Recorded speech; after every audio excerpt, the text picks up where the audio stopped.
College. I know you have several other titles, but you were saying that everything she was saying was true, and that in fact the Reverend was ahead of his time. What do you mean by that? Absolutely. You know, after he passed, I went back. I had seen the 1984 and the 1988 Democratic National Convention speeches many times, but it's different context. It hits different once he passed, and I watched them closely. And I really would encourage everybody, if you don't have a lot of time, at least listen to the, you know, put the Rogan aside, put the Call Her Daddy aside, just for today, and listen to those speeches, because he was talking about LGBT issues. He talked about folks who were struggling with AIDS at a time where that was not common to talk about.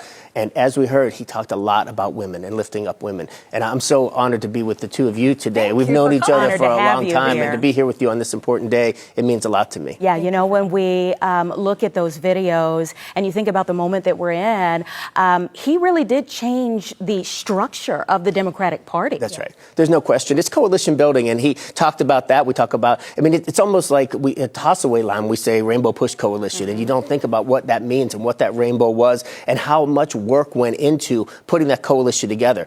In a country that has a two-party system, those coalitions need to be built before elections. In multi-party systems, those coalitions form after elections, right? You can have more narrow interests represented by a political party. He was very interested in making sure the Democratic Party was a broad coalition of people who were going to lift each other up. You know, it's really interesting because I don't think Reverend Jackson got enough credit, in my opinion, for really the way that he paved for black people in politics, period. That's correct. Women in politics as well. And I want to go back to his presidential runs. So 1984, 1988, 1984, I had to take some notes here. Okay? So he won you did your homework, Tia, and I, Professor, appreciates that. He won 5 primaries and caucuses, including Louisiana, the District of Columbia, South Carolina, Virginia, and a contest in Mississippi. Talk about how big of a deal that was for that time. Yeah, it's not. I mean, because again, people are not just voting identity or voting good ideas. They're voting strategically. They want to make sure that whoever wins is going to win in the general election as well. All those things matter. Barack Obama does not win Iowa primary in 2008 had those things not happened in the 1980s. I mean, Jesse Jackson absolutely paved the way and brought it to the political. Certainly, you know, I think about him sometimes metaphorically. He's standing below when Dr. King shot at the Lorraine Motel, right? But the baton drops when Dr. King shot, and Jesse Jackson picked it up. 58 years he ran. Sometimes ran a little slower, sometimes jogged. He got a little tired at the end, but he never stopped running with that baton, and he took it to the next level, which was politics. Yeah. Right. His family says that he was a marathoner. You know, absolutely. He was a football player back in the day, but he was a marathoner from the standpoint of life and the things that he was able to do. It's also very interesting, and when you talk about metaphors and the timing of things, I don't believe that there are any accidents, you know. When the services got extended to 2 weeks, we are now coming up on the anniversary of Bloody Sunday, where then you add in the legacy of John Lewis. That's correct. Absolutely. Absolutely. And he was there through all of it, tried to help us usher in. You know, and as we think about those 84 and 88 speeches, coming off of Bloody Sunday, coming off of the assassination, not just of Martin Luther King, but of Malcolm X as well. And then he tells us we have more in common than we have different. Because what the Reagan era was about dividing working people based on race.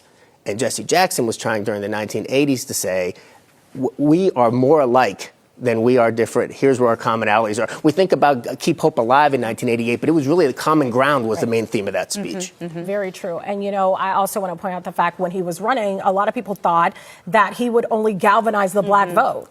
But that wasn't true. He was able to get a good majority of white voters to vote for him as well. You put something on social media that I thought was so profound. It was almost like you wanted it to be etched in your social media history. And it was that you want Jesse Jackson to be remembered by certain things. What are those things you think he should be remembered for? Yeah, I mean, I think the fighting and the constant fighting and the consistency is really an important thing to think about when we think about Reverend Jackson.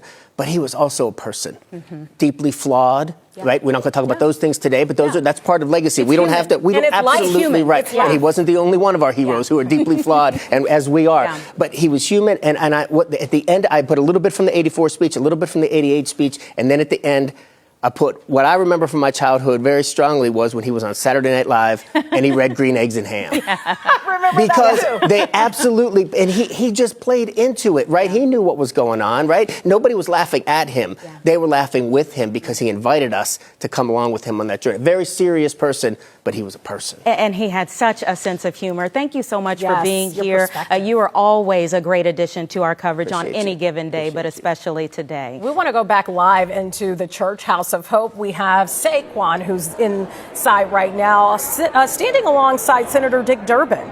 Say?